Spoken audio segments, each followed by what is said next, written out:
ሄደ ነው አባባሉ። ቤተሰብዬ እንግዲህ በድጋሚ መጥቻለሁ። ላይክ ሸር ከእናንተ ይጠበቃል ማለት ነው። ቤተሰብዬ በጣም እንግዲህ ገራሚ ማርቲ እንግዲህ እያለቀሰ ትገኛለች።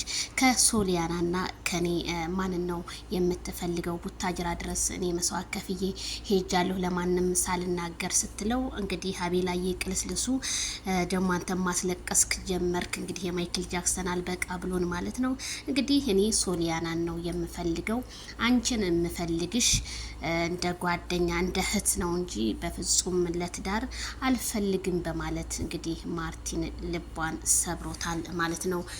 አቤላዬ የወንድሙ መከታ እኔ እነሱን መረጃ የተለያዩ ነገሮችን ለመያዝ እንጂ በፍጹም እኔ ሶሊያናን እፈልጋታለሁኝ በማለት እንዴት አቤላዬን እንደው እንደማትፈልጋት ነበር ያወቅኩት። እንዴት ማርቲን እንዴት ትተዋታለህ ብዬ ነው የማምነውና ማርትዬ አይዞሽ። እንግዲህ ወንዶች እኮ እንደዚህ ናቸው። በነገራችን ላይ ወንዶች ሲለመኑ የሆነ ካለነሱ በቃ ያለነሱ ወንድ ያለ አይመስላቸው መሰለኝና አትለምኝ፣ ቆፍጠን ብለሽ እንደዚህ ራስሽን አጽናንተሽ መንቀሳቀስ እንጂ ያለብሽ።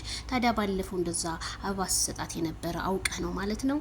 አቤላዬ ለምን ግን እንደዚህ ታደርጋለህ? እኔ ካንተ የማልጠብቀውን ነገር እያየሁ ነው ግን አቤላ እና አይዞሽ ማርትዬ። እንግዲህ ያችን ሶሊያና ቀጫጫ በልታ የምታድር ያልሆነ ሴትዮን እሷ ጋር ተጠግቶ ምን እንዲሆን እንደሚሆን አላውቅም። ብርድ ሲመጣ ያው ብርዱ ይጫወትበታል፣ ሙቀቱም ሲመጣ ያው ሙቀት ይጫወትበታል።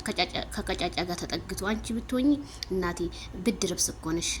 ማርትዬ የኔ ቆንጆ አይዞሽ፣ አታልቅሽ።